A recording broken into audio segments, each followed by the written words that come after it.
अस्सलाम वालेकुम नाजरीन, आप देख रहे हैं प्रोग्राम अवाम और मैं हूं मोहम्मद कामरान। वजीर आजम पाकिस्तान इमरान खान अमेरिका के दौरा पर रवाना हो चुके हैं और दीगर अहम मुलाकातों के साथ साथ अमेरिकी सदर डोनाल्ड ट्रंप से उनकी मुलाकात 22 जुलाई को होगी। चंद अमेरिकी सेनेटर्स और पाकिस्तान के अपोजिशन हलकों से ताल्लुक रखने वाली कुछ शख्सियात ये कह चुकी हैं कि इमरान खान और ट्रंप एक जैसी शख्सियात के मालिक हैं, लेकिन ये बात यहां पर बहुत आम है कि ये दौरा जो है अमेरिका का वजीर आजम का ये उनके पास एक खास मौका है और अब देखना यह है कि इस मौके को वो किस तरह इस्तेमाल करते हैं। अमेरिका में मुख्तदर हलकों पर वो अपना क्या नक्श छोड़ते हैं और पाकिस्तान का जो मुकदमा है वो किस तरह लड़ते हैं और अमेरिका को ये बावर करवाने में किस हद तक कामयाब होते हैं कि पाकिस्तान को सिर्फ एक मखसूस यानी अफगानिस्तान के जाविये से ना देखा जाए। वाशिंगटन में भारत की बात की जाए तो भारतीय लॉबी पाकिस्तान के मुकाबले में बहुत बड़ी है और मजबूत भी है। पाकिस्तान में हाल ही में सिविल मिलिट्री ताल्लुकात में देखी जाने वाली जो यगांकत है ये बहुत जरूरी थी और इस दौरे में पाकिस्तान की सिविल और मिलिट्री लीडरशिप मिलकर अमेरिका की इंतजामिया से मिलेंगे। यह दौरा वजीर आजम इमरान खान के लिए एक यकीनन चैलेंज की हैसियत रखता है। एक तरफ तो उन्हें वन ऑन वन और वफूद की सतह पर मुज़ाकरात के दौरान डोनाल्ड ट्रंप से निपटना होगा, जो एक तरफ तो अफगानिस्तान से कंबल छुड़ाने के लिए पाकिस्तान से गैर मामूली तवक्कुआत वाबस्ता किए हुए हैं, तो दूसरी जानिब उन्हें ईरान के खिलाफ किसी भी कार्रवाई के दौरान पाकिस्तान से ताउन की तवक्को भी है। पाकिस्तान की कमजोर माशी सूरत हाल के पेश नजर वजीर आजम इमरान खान को मुज़ाकरात के दौरान लाजमन वजीर आजम इमरान खान को अमरीकी दबाव का सामना करना पड़ेगा, क्योंकि अमरीकियों को बाखूबी इल्म है कि पाकिस्तान को इस वक्त नकद रकूम की अशद जरूरत है। अब सवाल यह उठता है कि वजीर आजम इमरान खान अमरीका की तवक्कुआत को पाकिस्तान को सामने रखते हुए कितनी मजबूती से पाकिस्तान का केस लड़ते हैं और क्या इमरान खान जो अमेरिका के दौरे पर हैं पाक अमेरिका ताल्लुकात में उनके इस दौरे से बेहतरी भी आएगी। इस हवाले से बात करेंगे। मेरे साथ मौजूद होंगे वीडियो लिंक के जरिए सीनियर तज्जियाकार हैं, एनालिस्ट हैं पीजे मीर साहब। बहुत शुक्रिया अमीर साहब आपके वक्त का। और हमें अमेरिका से ज्वाइन करेंगे एडवाइजर टू ट्रम्प कैंपेन रहे हैं सज्जाद तारड़। बहुत शुक्रिया सज्जाद साहब आपके भी वक्त का। पहला सवाल अमीर साहब आपसे करना चाहूंगा, तवक्कुआत की बात की जा रही है, क्या कहना चाहेंगे अमेरिका को पाकिस्तान से किस किस्म की और क्या क्या तवक्कुआत हैं? देखिए कामरान, इसकी दो चीज़ें हैं। मैंने प्राइम मिनिस्टर को बल्कि एक सजेशन भी दी हुई है कि आप जब जाएंगे तो प्रेसिडेंट ट्रंप से आप ये कोई हैंड आउट का पैकेज मत लें उनसे, बल्कि एक बेल आउट का पैकेज लें, क्योंकि हमने बहुत अमेरिका की मदद की है। हम एक नॉन नेटो एलाई भी हैं आपके, और हम सबसे ज़्यादा विक्टिम है as far as terrorism is concern. तो इसके साथ मैं समझता हूँ अपना इनके पास पूरा केस होगा, क्योंकि चीफ ऑफ आर्मी स्टाफ इनके साथ जा रहे हैं और ऑब्वियसली ये सारी जो सिचुएशन है वो एक्सप्लेन करेंगे। लेकिन साथ साथ अब मैं फील करता हूँ कि प्राइम मिनिस्टर को ये भी बताना चाहिए कि फाटा का एरिया जो कि अनगवर्नेबल, अनमैनेजेबल, और ये वेस्ट की तरफ से बड़ी उस पर क्रिटिसिज्म आती थी कि आप डू मोर ऑन टेररिज्म। आज हमने फाटा को उनके इलेक्शंस करा दिए हैं 16 कॉन्स्टिट्यूएंट्स की। अब ये इलेक्शंस जो कराए हैं आप ये देखें, बड़े इंपॉर्टेंट इलेक्शंस हैं इन द सेंस कि आपने 7 डिस्ट्रिक्ट्स लेके आए हैं और 1904 से लेके आज तक ये अनवांटेड बेबी था। आज ये बेबी को हमने ले लिया है अपने फोल्ड के अंदर, and this is what the prime minister and Mir साहब, मैंने वैसे जो था उसमें बात भी की थी वजीर आजम पाकिस्तान और अमरीकी सदर की जो शख्सियात हैं उनमें ममासलत के हवाले से भी। जब अमरीकी सदर ने हलफ उठाया था तो उसके बाद पाकिस्तान के बारे में कुछ ट्वीट्स भी की थी, काफ़ी सख्त मौक़िफ़ अपनाया गया था अमरीकी सदर की जानिब से। तो अब आप क्या समझते हैं, वो तनाव ख़त्म हो गया है, बर्फ़ पिघल रही है या फिर पिघल जाएगी? देखिए, ये जो डोनाल्ड ट्रंप जो बात करते हैं ये बेसिकली मैं आपको बताता हूँ कि ये यू टर्न्स करते हैं और ये हर किस्म की ये आप कह लो कि ये स्टेटमेंट्स देते हैं। ये पॉलिटिकल रिटोरिक्स है। आपने किम के साथ देख ली, किम जोंग के जो नॉर्थ कोरिया के हैं उनके साथ पहले क्या किया, फिर यू टर्न मार दिया, फिर चाइना के साथ जिन शिपिंग के साथ उन्होंने बड़ी उनकी बेइज्जती भी की है डिप्लोमेटिकली, लेकिन वो भी आप कह लो कि ओवरराइड हो जाती है। अनफॉर्चुनेटली और फॉर्चुनेटली दोनों एंगल से अगर आप देखें, अमेरिका एक सुपर पावर है और हमारे जैसे जो ममालिक हैं ये हमेशा एक सैटेलाइट ही रहेंगे, ये सुपर पावर्स नहीं बनेंगे। ये उस वक्त बन सकते, ये न्यूक्लियर पावर जरूर बनेंगे, लेकिन सुपर पावर उस वक्त बनेंगे जब आपका इंटरनल मोडस ऑपरेंडी ठीक होगा। आपके हर पॉलिटिकल लीडरशिप पे एक करप्शन का चार्ज लगा हुआ है। आपके प्रेसिडेंट इस वक्त फॉर्मर प्रेसिडेंट अरेस्टेड है, farmer 3 times prime minister arrested है, आपका 1 टाइम प्राइम मिनिस्टर अरेस्टेड है, आपके सेनेटर्स हैं, आपके members of the national assembly, provincial assembly ये अंदर हुए हैं। तो ये जब तक आप अपना इंटरनल घर सही नहीं करोगे, आप आगे नहीं बढ़ सकते हो। डोनाल्ड ट्रंप को ये भी अब आपने सवाल किया, आई हैव सजेस्टेड कि ये आपको डोमिनेट करने की कोशिश करेगा, ये आपको बड़ा वो इसके टैक्टिक्स है बुलिंग के, but at the end of the day he is just Donald Trump, he is not God and he is not something के एक्स्ट्रा ऑर्डिनरी आप इसके नीचे गिर जाओ। And knowing Imran, I don't think कि he will take any nonsense or any this silly talk which you Mir साहब आपकी जानिब एक बार फिर आऊंगा, लेकिन साजिद साहब को भी शामिल गुफ्तगू करना चाहूंगा। साजिद साहब, समंदर पार पाकिस्तानियों में इमरान खान साहब काफ़ी मशहूर रहे हैं जब वो वज़ीर आज़म नहीं भी थे। अब जो दौरा कर रहे हैं बतौर वज़ीर आज़म इमरान खान साहब अमेरिका का, तो वहाँ पर जो पाकिस्तानी कम्युनिटी है वो इस दौरे को कैसे देख रही है? देखिए, मैं आपके देखने वालों को सबसे पहले ये बताना चाहूंगा कि आपको अगर याद दिलाया जाए कि खान साहब ओवरसीज पाकिस्तानी में बहुत पॉपुलर है, चाहे वो वॉशिंगटन डीसी हो, न्यूयॉर्क हो या लंदन हो। उनके शौकत मेमोरियल हॉस्पिटल के जो ट्रिप्स थे वो सारे और जितनी फंड रेजिंग उन्होंने की, he is very very popular among Pakistani American. तो हालांकि इतने छोटे दौरे में तकरीबन 2.5 days अप्रॉक्सीमेटली 55 आवर्स, इसमें भी लोग न्यूयॉर्क न्यू जर्सी से इकट्ठे हो रहे हैं, खान आया के नारे सर। तो जो पाकिस्तानी कौम के पास जो गैप था क्रिकेट अपनी टीम पर, उसको खान साहब फुलफिल कर रहे हैं। एक बड़ा जबरदस्त जोशो खरोश और वलवला देखा जा रहा है पाकिस्तानी लोगों में। मेरे ख्याल में बहुत ही खुशाइंद बात है। और वैसे भी पाकिस्तान में भी खान साहब और उनकी पार्टी को इंटरनल इश्यूज की वजह से एक ऑक्सीजन मिलेगी हालात। और सर, ये ऑक्सीजन से मुराद आपकी यूएसए की जानिब से एड है या फिर ये जो पाकिस्तानी कम्युनिटी है इससे कुछ मदद, कुछ इन्वेस्टमेंट वगैरह एक्सपेक्ट कर रहे हैं, और इस हवाले से बात करें आप? नहीं, इसमें दोनों चीजें हैं। पाकिस्तानी कम्युनिटी की तरफ से हेल्प तो ये है कि एक बहुत बड़ा जलसा यहाँ पे एक स्टेडियम में किया जा रहा है जो कि यूनिटी को रिप्रेजेंट करेगा, पाकिस्तानियों का एक प्लेटफॉर्म पे इकट्ठा होना रिप्रेजेंट करेगा।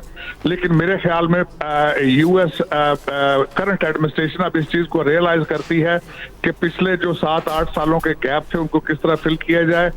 मेरे ख्याल में खान साहब will leave with very decent packages, very optimistic, खुश जाएंगे, इनका दौरा कामयाब होगा। साजिद साहब हमारे साथ रहिएगा। मुझे ब्रेक का कहा जा, नाज़रीन ब्रेक से वापस आएंगे तो अफगानिस्तान में अमन अमल के हवाले से बात करेंगे और मीर साहब से ये पूछने की कोशिश करूंगा कि क्या वजह है कि अभी तक अफगानिस्तान का अमन अमल है वो पाया तकमील तक नहीं पहुंचा है। इस हवाले से बात करेंगे इस ब्रेक के बाद। नाज़रीन आप हमारे साथ रहिएगा।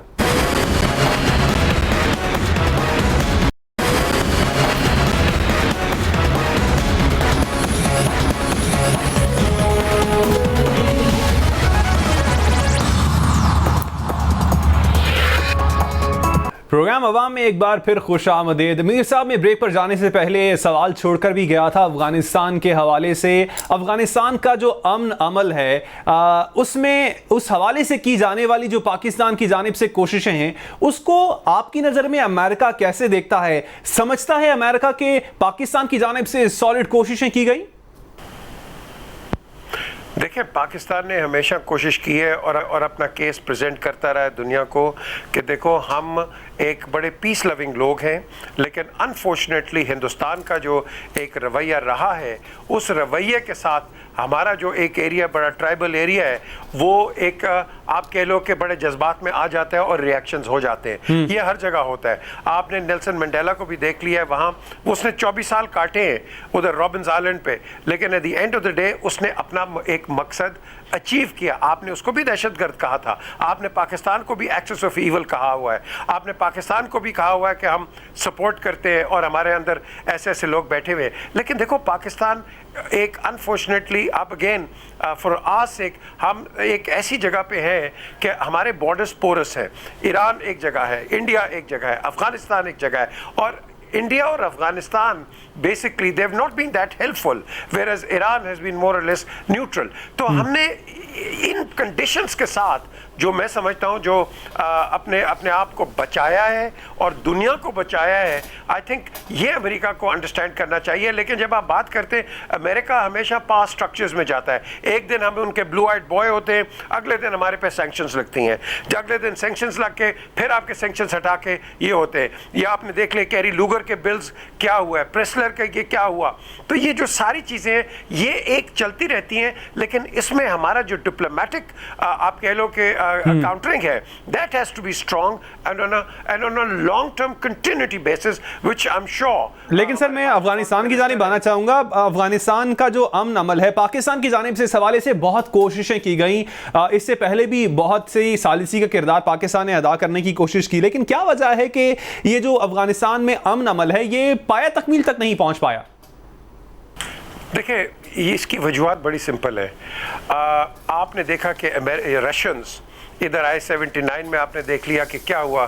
10-11 साल लड़े हैं. क्या था? लेनिन का ड्रीम था, उसका ख्वाब था access to the warm waters. कुछ नहीं हुआ.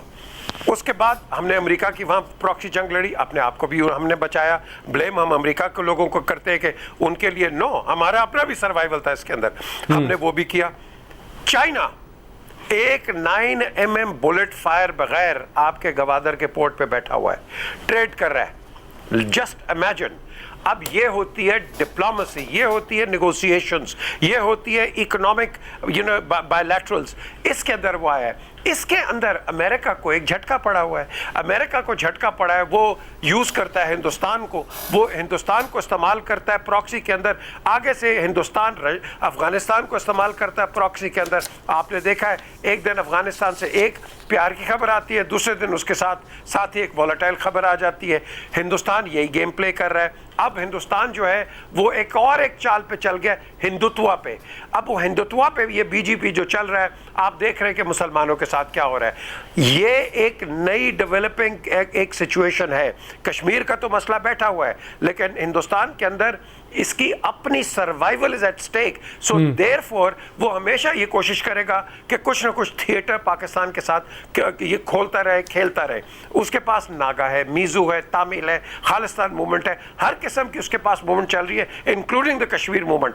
अब वो ये कोशिश करता है, जो आपका सवाल है पीस, हम तो पीस चाहते हैं, लेकिन हमारा जो कॉरिडोर है वो कॉरिडोर बड़ा सेंसिटिव है from a business point of view. आप देख लें कि ईस्ट ये जो ईस्टर्न स्टेट्स हैं जितने भी हैं, ये कितना इससे फ़ायदा पहुंचेगा through the CPEC route China को, and then of course even going up to Russia. और रशिया एंड चाइना, अब आप देखें ये एक एलाय, अनरिटन एक एलाय भी बन रहे हैं. चाइना सबसे बड़ी कंज्यूमर मार्केट उसने पकड़ी हुई है, और साथ साथ ये आप देख रहे हैं कि अमेरिका एक मकरूज मुल्क है. ये ट्रिलियंस ऑफ डॉलर्स का ये खुद ये डेट में फंसा हुआ है. तो उसको थिएटर्स चाहिए कि जहां वो ऑर्केस्ट्रेट करे. एक तो हम आर्म्स उनके साथ लें. अब देखें वो कहेंगे भैया उनसे क्यों नहीं, आप चाइना से ले लें, आप रशिया से ले लें. वो आप नहीं ले सकते क्योंकि आपका कैलिबर जो है नेटो का कैलिबर है 7.62. तो आप क्या पूरी आर्मी का अब कैलिबर चेंज करेंगे? तो मैं समझता हूं इसके अंदर हमें बड़ी इंटरनेशनल और नेशनल डिप्लोमेसी चाहिए. ये नरेंद्र मोदी साहब को हमें चाहिए कि इनको इनवाइट करें, बुलाएं, बातचीत करें. बिकॉज अमेरिका के साथ हॉट एंड कोल्ड चलते रहेंगे. हिंदुस्तान हमारा नेबर है, अफगानिस्तान हमारा नेबर है, ईरान हमारा नेबर है. ये इनके साथ हम जो मर्जी कर लें, ये परमानेंट नेबर्स हैं हमारे. ठीक. तो वो जो है उनके साथ सर इंडिया, चाइना और सीपैक के हवाले से भी आपसे सवाल करूंगा, लेकिन मैं चाहूंगा कि साजिद साहब को भी शामिल गुफ्तगू किया जाए. साजिद साहब, आप ट्रंप के बहुत क्लोज हैं और उनकी कैंपेन में एडवाइजर भी रहे हैं. एक्सपेक्टेशंस की बात जब आती है तो जो हम न्यूज़पेपर में पढ़ते हैं, अभी तज्जियाकार जो बातें कर रहे हैं वो ये बातें कर रहे हैं कि जो अफगानिस्तान अमन अमल है उस हवाले से ही बातचीत होगी और बेसिक एजेंडा उस पर होगा. आपके पास इस हवाले से क्या खबरें हैं और अमेरिका इस दौरे से एक्सपेक्ट क्या कर रहा है? देखिए, मैं ये यहाँ पे थोड़ा सा बताऊंगा कि हमारे करंट एडमिनिस्ट्रेशन बिलखसूस डोनाल्ड ट्रंप साहब, एक तो is a very unique president, he is not a traditional politician.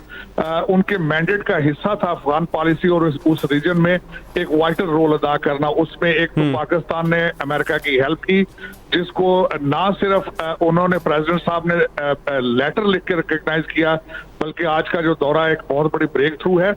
और दूसरा यहाँ पे ये मेंशन करना मैं जरूर समझता हूँ कि अब उस खित्ते में पहले वाले हालात नहीं है। पहले वाले हालात में America was standing behind India, वहां पे वो उनको as a business partner as बहुत लवी डवी थे।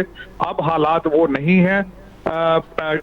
हमारे प्रेसिडेंट साहब करंट एडमिनिस्ट्रेशन की जो फिलॉसफी है वो पीस थ्रू स्ट्रेंथ है। पेंटागन को स्ट्रॉन्ग किया है, उस पूरे रीजन की सारी फॉरेन पॉलिसी को रिवाइज किया है, जिसमें Pakistan is very important geographically.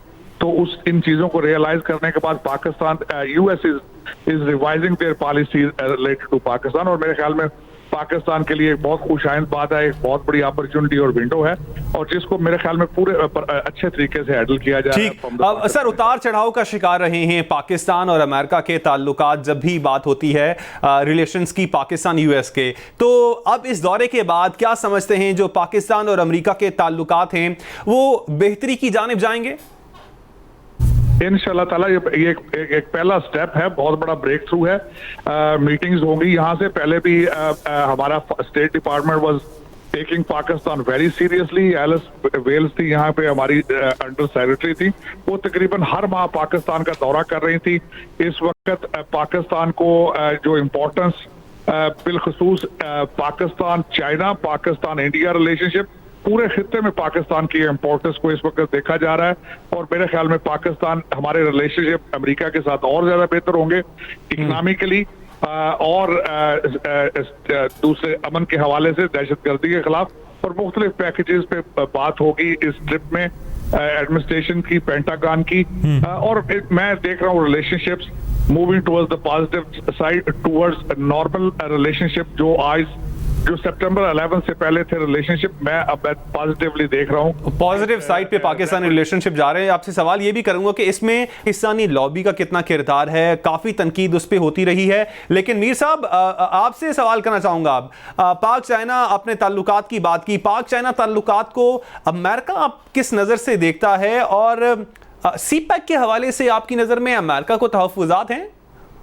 Kamran, ये जो पाकिस्तान में एक ये हमारे पॉलिटिकल लीडर्स, वो higher than the mountain, lower than the sea and this and that, ये सारी रिटोरिक्स होती हैं।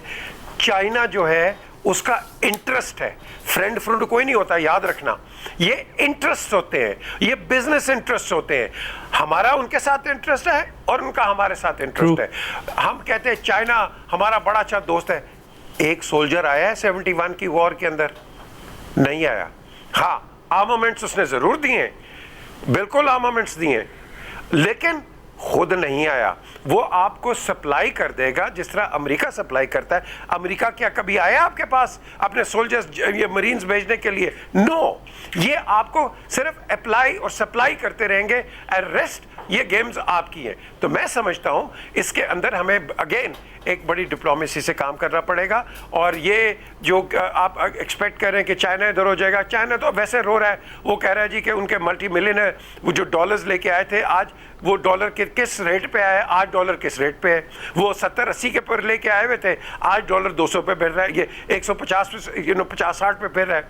तो नेचुरली बिजनेसेस आर हर्टिंग, और ये आपको टाइम लगेगा, हर्ट होंगे आप, but this is a short term, मैं समझता हूँ dilemma, and Pakistan will inshallah get out of this dilemma probably in the next 8 to 10 months. अब सर जो पाकिस्तान है इस वक्त एक माशी क्रंच से गुजरा है, और हमारे ये जो असली दुश्मन है भारत हमारे साथ मौजूद है, और हमारा जो बजट का एक बड़ा हिस्सा होता है हमें डिफेंस पे इस वजह से भी लगाना पड़ता है क्योंकि इंडिया की जानिब से शरारतें की जा रही होती हैं। तो अमेरिका पाकिस्तान और इंडिया के रिलेशनशिप को बेहतर करने के लिए कोई किरदार अदा कर सकता है?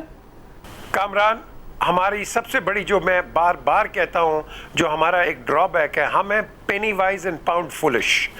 और भाई आपका लॉबियस्ट है ही नहीं वॉशिंगटन के अंदर। आप जाओ, हिंदुस्तान का लॉबियस्ट बैठा हुआ है वहां, वो इंडिया का केस प्लीड करता है, लॉबी करता है, वो सोशलाइज उनके साथ करता है। हम एक ककून की तरह बैठ जाते हैं और एक्सपेक्ट करते हैं कि हमें को खैरात देगा। We have to get out this syndrome, get out and be on the international podium and platform and place and plead a case। मैं बार बार कहता हूं, आप कश्मीर की बात करते हैं, आपके पास 3 सेंटर्स थे, वॉशिंगटन में, उसके बाद आपका था लंदन में और ब्रसल्स में। आपके अनऑफिशियल एम्बेसी से जो कश्मीर का कॉज वो प्लीड कर रहे थे, लेकिन आज आपने उनको भी बंद कर दिया। और भाई यह खोलो, गो, आप पैसा खर्चोगे। वो कहते हैं ना, पैसा फेंक तो तमाशा देख। ये पाकिस्तान का ये अलमिया है। पाकिस्तान पैसा नहीं खर्चता, हिंदुस्तान पैसा खर्चता है। वो लॉबी अपना तकड़ी रखता है। तो ये मैं समझता हूँ, इस पे हमें जरा अपनी लॉबी की आप बात करें, साजिद साहब उधर ही मौजूद होते हैं, पाकिस्तानी लॉबी के हवाले से वो ज़्यादा बेहतर जानते हैं। साजिद साहब, तनकीद बहुत की जाती है, पाकिस्तानी लॉबी जो है वो अमेरिका में बहुत कमज़ोर है, किस हद तक सच्चाई है? और जो पाकिस्तान के वज़ीर आज़म का दौरा अमेरिका है, इसको कामयाब बनाने के लिए क्या एक्टिव है इस वक्त पाकिस्तानी लॉबी अमेरिका में? मैं हमेशा सबसे बड़ा नाक़िद रहा हूं। हमारे आपने देखा होगा पिछली एडमिनिस्ट्रेशन जो कि पनामा लीक में फंसी रही है, नून लीक, तो उस 5 सालों में हमारा कोई फॉरेन मिनिस्टर नहीं था, हमारी कोई एडवोकेसी ग्रुप नहीं था। उन चीजों का अभी भी फुकदान है, लेकिन मेरे ख्याल में करंट एडमिनिस्ट्रेशन जो है इस वक्त हमारे पॉलिटिकल टीम पाकिस्तान की और मिलिट्री एस्टेब्लिशमेंट इस चीज को रियलाइज करती है कि हमने एक नए पाकिस्तान का इमेज जो है वो नेशनल और स्पेशली इन वेस्टर्न सिविलाइजेशन को ये बताना है कि we are new people, we have change our mind, we want to have a prosperous Pakistan, we want to have a trade in Pakistan. मेरे ख्याल में फ्यूचर में इन चीजों को भी डिस्कस किया जाएगा और देखा जाएगा कि पाकिस्तान का केस किस तरीके से फॉरेन लेवल पे टेबल पे लाके तो उसकी एडवोकेसी की जाए। ठीक। अच्छा साजिद साहब, लास्ट क्वेश्चन आपसे करना चाहूंगा। अफगानिस्तान अमन अमल के हवाले से जो मामलात हैं वो पाया तकमील तक अब पहुंचने की उम्मीद है? मेरा ख्याल है ये तकरीबन, मैं अगर आप if I am not exaggerating, Afghan peace process जो है वो 70% नेगोशिएट हो चुका है। उसकी बाय प्रोडक्ट्स आगे डिस्कस की जा रही हैं। We are moving towards the right direction. Afghanistan, हमारी पाकिस्तान की पॉलिसी इन अफगानिस्तान अब चेंज हो चुकी है और अफगानिस्तान का पिछले दिनों में जो ट्रिप था उनके सदर का पाकिस्तान में, वो भी एक पॉजिटिव स्टेप था और मेरे ख्याल में both countries they are serious about it. Even then India has realised that peaceful Afghanistan, peaceful Pakistan is important in that region। मेरे ख्याल में बहुत जल्द अफगानिस्तान में भी अमन आएगा। ठीक है, क्लोजिंग रिमार्क्स में चाहूंगा कि मैं मीर साहब से ले लूं। लास्ट क्वेश्चन है मीर साहब आपसे, वो आगे ताल्लुकात पाकिस्तान के अमेरिका के साथ आप मजबूत होते देख रहे हैं? जो आगे के ताल्लुकात हैं इस दौरे के बाद वो मजबूत हो जाएंगे? आपका एक आदमी जिसका कोई इंटरनेशनल एक्सपोजर है ही नहीं, वो क्या आपकी लॉबिंग जाके करेगा? मुझे बता देना आप। उनके मंजे हुए डिप्लोमेट्स हैं और उनके मंजे हुए बिजनेसमैन हैं जो कि आपकी लॉबिंग करते हैं। आप अपने बिजनेसमैन को घास से नहीं डालते हो यार। और यार यही बिजनेसमैन शायद अपना भी पैसा खर्च देंगे, पाकिस्तान की खिदमत भी कर देंगे, पाकिस्तान का केस भी प्लीड कर लेंगे। हम पता क्या है, हमारे में प्रॉब्लम है हमारे में हम का कोई इशू नहीं है, हम की बात करते ही नहीं है। ये मैं निकाल दो, take the interest of Pakistan first. थोड़ा सा आपको झटका भी पड़ता है बट स्टे देयर। यार आपके पास एग्जाम्पल है मोहम्मद अली जिन्ना का, लियाकत अली खान का, सरदार रब निश्तर का, यू नो जौहर साहब का, कईयों का है। यार बी लाइक देम। यहाँ जो आता है पॉलिटिशियन वो माल बनाने के चक्कर में होता है एंड पाकिस्तान का हम सेकंड। ये हमारा एटीट्यूड जो है, और मैं समझता हूँ जब तक ये ख़त्म नहीं होगा और जब तक आप ये corruption, nepotism, blackmailing and all this kind of negativity इसको ख़त्म नहीं करोगे, how can you go and fight Pakistan case? ठीक, बहुत शुक्रिया पीजे मीर साहब आपके वक्त का, और हमें यूएसए से ज्वाइन कर रहे थे सज्जाद तारर साहब, आपके भी वक्त का बहुत शुक्रिया। नाज़रीन, आज का प्रोग्राम आपने देखा, फीडबैक ज़रूर दीजिएगा। मुझे मोहम्मद कामरान को आज के प्रोग्राम आवाम से दीजिएगा इजाज़त। कल फिर इंशाल्लाह आपसे मुलाकात होगी। अल्लाह ने के बाद।